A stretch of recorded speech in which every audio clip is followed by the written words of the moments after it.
Hello students, let us start with the second chapter, synthetic fibers and plastics. Have a look at the clothes you're wearing. Your favorite t-shirt that can be worn in any weather, or a pair of jeans that you would like to wear it every day if you could, or any other casual what you're wearing. Have you ever thought about what your clothes are made of? Have you ever wondered which type of fabric is used to make these clothes?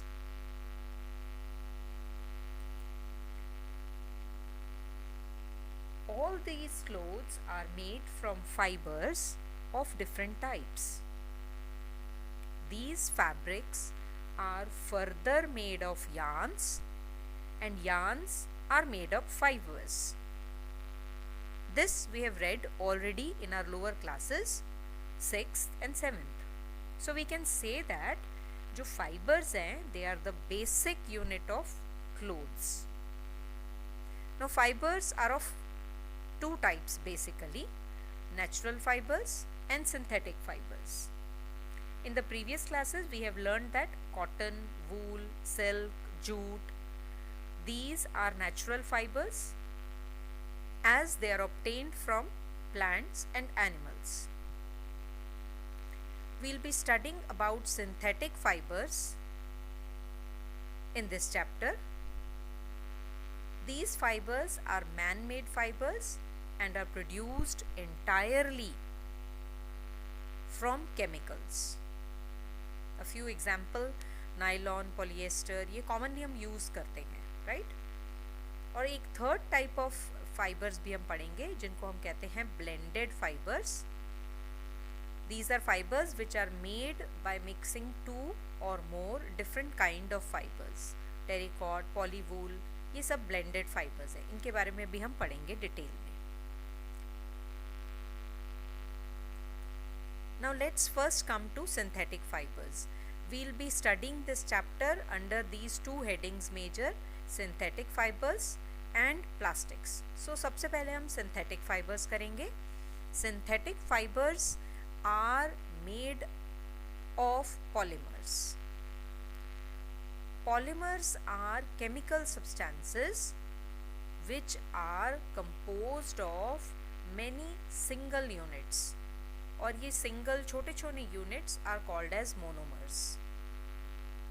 अब the process of combining monomers to make a long chain, उस chain को हम कहते हैं polymer, और इस process को जिसमें कि मोनोमर्स कंबाइन कर कर पॉलीमर बनाते हैं, इस प्रोसेस को हम कहते हैं polymerisation.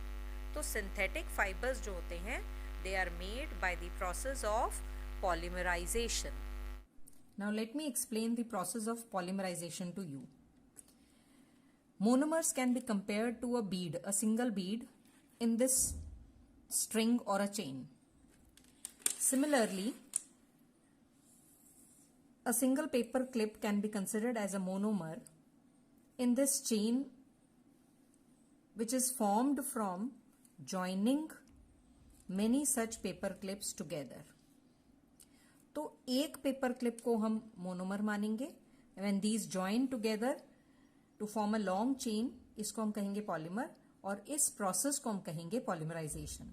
So process of combining monomers to make a long chain is called as polymerisation. Now let us study some synthetic fibers that are commonly used. Rayon. Rayon was the first artificially manufactured fiber. It was developed as a less expensive alternative to silk fiber, और इसीलिए इसको artificial silk भी कहते हैं. The starting material used for preparing rayon is cellulose, जो कि हमें मिलता है wood pulp से. अब क्योंकि ये रॉ मटेरियल जो है वो एक नेचुरल सोर्स से आ रहा है, जिसमें केमिकल्स मिक्स कर कर हम रेयन फॉर्म करते हैं. So rayon is also said to be semi synthetic fibre. Rayon has a large number of advantages जो कि both consumers and manufacturers find beneficial. It is less expensive than natural silk. It absorbs moisture very well and it is very comfortable to wear. It blends very well with other fibers and it can be easily dyed to produce beautiful and vivid colors. और इन्हीं सब properties के कारण rayon finds many commercial, industrial and domestic applications. It is used for making fabrics for shirts, ties. It is used for making bed sheets and carpets also. It is used to make medical surgical products जैसे bandages होते हैं जो हमारे चोट लगने पे लगाते हैं, वो bandages जो हम लगाते हैं. It is also used for making tire cords. तो आप देखोगे कितनी variety of चीज़ों में rayon is being used. Alright, so all these characteristics make rayon a very useful synthetic fiber. The next important synthetic fiber is nylon. Nylon is most common synthetic fiber which is used widely all over the world. In fact, nylon was the first fully synthetic fiber to be made. It was produced in 1930 by an American scientist जिसका नाम था Wallace N. Carothers और उसके associates ने मिलकर बनाया था. Properties of nylon की जब हम बात करेंगे उससे पहले हम बताएंगे कि उसके जो बेसिक रॉ मटेरियल्स है जिनसे मिलके नायलॉन बनता है, that is coal and petroleum. और उसकी कैरेक्टरिस्टिक्स क्या हैं? हम बहुत सारी चीज़ें नायलॉन की बनी यूज़ करते हैं. फर्स्ट एंड फॉरमोस्ट थिंग, इसके ऊपर क्रीज नहीं पड़ती, यानी कि it is wrinkle free, iron करने की ज़रूरत नहीं पड़ती. सेकेंड, ये बहुत इलास्टिक है. It is the strongest and the lightest fibre, और इतना स्ट्रॉन्ग है कि इससे हम माउंटेन क्लाइंबिंग रोप्स बना लेते हैं. इतना लाइट फाइबर है कि इससे हम पैराशूट भी बनाते हैं. स्ट्रॉन्ग भी है इसलिए पैराशूट के बनाने में ये काम आता है. It is very easy to dye and it is water resistant, does not allow water to fall on it and make the clothes wet. It has very fast color, it dries up very quickly, it is easy to wash, it is not attacked by moth, कीड़े नहीं लगते हैं इसको, इसलिए ये बहुत popular synthetic fibre है जो कि all over the world use होता है. वाटर रेजिस्टेंट भी है और इतनी सारी प्रॉपर्टीज़ के साथ इसकी एप्लीकेशंस भी बहुत वाइड हैं. सबसे कॉमन चीज़ें जो हम घर में यूज़ करते हैं, जैसे कि हम टूथब्रश यूज़ करते हैं, टूथब्रश के जो ब्रिसल्स होते हैं ना, they are made up of nylon. अगर आपने नोट नहीं किया तो immediately after seeing this video do watch. आपके जो टूथब्रश होता है उसके जो ब्रिसल्स होते हैं जहाँ से आप मुंह में डाल के ब्रश करते हैं अपने टीथ, उसके जो होते हैं वो they are made up of nylon. Socks हमारी बहुत कॉमनली नायलॉन की बनी होती हैं. स्लीपिंग बैग्स जो हैं they are made up of, stockings they are made up of nylon. मैंने पहले बताया आपको parachute, ropes for mountain climbing, ये सारे के सारे जो हैं नायलॉन से बने होते हैं. फिशिंग नेट्स भी हम नायलॉन से बनाते हैं. कर्टन्स, वॉशरूम्स में, बाथरूम्स में जो हमारे कर्टन्स होते हैं वो they are made up of, क्योंकि वो वाटर रेजिस्टेंट है. बैडमिंटन्स, टेनिस रैकेट्स जो होते हैं they are made up of nylon. So can you see how much useful things are made up of nylon. That makes it very popular synthetic fiber. The third one synthetic fiber what we have to study is polyester. Polyester, name ही बता रहा है. Poly means many, ester means ester units. Ester monomer है और जब बहुत सारे monomer units of ester आप join कर देते हैं तो वो बन जाता है एक polymer जिसका नाम है, क्योंकि poly ester units हैं उसमें, तो polyester. पॉलीएस्टर जो है एक जनरल नेम है for a group of one of the most widely use synthetic fibres in the world. Raw material जो है इसमें जैसे नेम सजेस्ट कर रहा है, it comes from petroleum refineries ester group. इसकी भी प्रॉपर्टीज़ बहुत ही वंडरफुल हैं। It is very strong, durable, it does not get wrinkled easily, strong है, लाइट वेट है, नायलॉन से बहुत मिलती जुलती हैं इसकी प्रॉपर्टीज़। जल्दी एब्जॉर्ब नहीं करता है वाटर और जल्दी से ड्राई हो जाता है, पर ये हाईली इन्फ्लेमेबल भी है। इसको हमें ज़्यादा एफर्ट्स नहीं करने पड़ते क्योंकि इसके कलर इतने फास्ट होते हैं और कलर इतने डिफरेंट कलर्स में हम इनको डाई कर सकते हैं और वो जल्दी फेड नहीं होते हैं। तो ये क्लोथ्स हमेशा हमें नए जैसे लगते रहते हैं।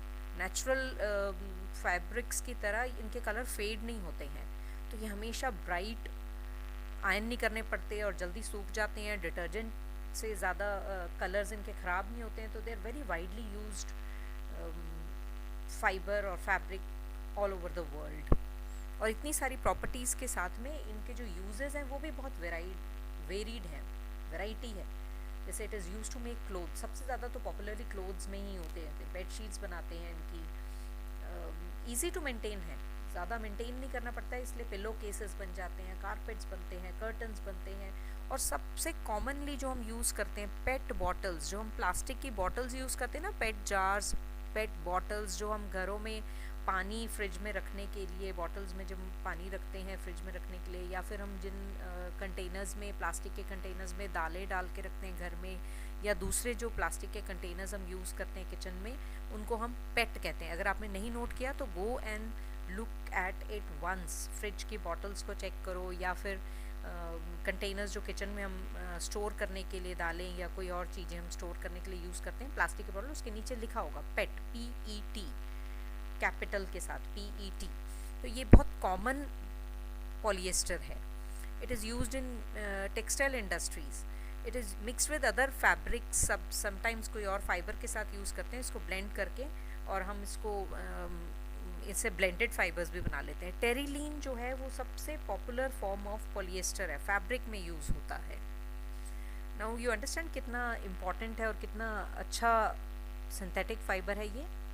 और इसमें हम लास्ट पढ़ेंगे synthetic fibre, that is acrylic. Acrylic जो है, after you finish seeing this video you can go and check the blankets. जो हम ब्लैंकेट्स लेते हैं आजकल, उन ब्लैंकेट्स के साथ में जो टैग लगा होता है ना, उसके ऊपर पढ़ना, it is either written acrylic blanket or acrylon, या फिर ओरलॉन पे लिखा हो सकता है। तो इसका दूसरा नाम है ओरलॉन फाइबर्स। इसमें जो रॉ मटेरियल यूज़ हो रहा है दैट इज़ एक्रिलोनाइट्रिल, और ये केमिकल होता है, इसीलिए इनकी जो नेम है वो एक्रेलिक वहीं से डिराइव किया हुआ है। और इसको हम सब्स्टिट्यूट मानते हैं नेचुरल वूल के लिए। इट्स अ सब्स्टिट्यूट, वूल से ज़्यादा सस्ता है और ईज़िली अवेलेबल है, इसीलिए इसको हम सब्स्टिट्यूट फॉर वूल मानते हैं। And some common acrylic fibres जो हैं, जैसे ऑरलॉन, कैशमिलॉन, एक्रिलॉन, ये सारे के सारे कॉमन एक्रिलिक फाइबर्स हैं जो यूज़ होते हैं। अब इनकी प्रॉपर्टीज़ देखिए, it is strong, wrinkle free, it does not shrink or stretch, it is resistant to chemicals, moths, easy to wash, dries up quickly, it has very fast and bright colors। आप देख सकते हो अपने blankets के, और upholstery में use होता है। Because of all these properties it is used for making socks, sportswear, sweaters. It is also used to make carpets, blankets and other upholstery material. It is also used for making sweaters and shawls also, since it is used as an alternative for expensive woolen clothes. So this is all for today's class. We'll be studying about the characteristics, advantages and disadvantages of synthetic fibers in the next class. Thank you and happy learning.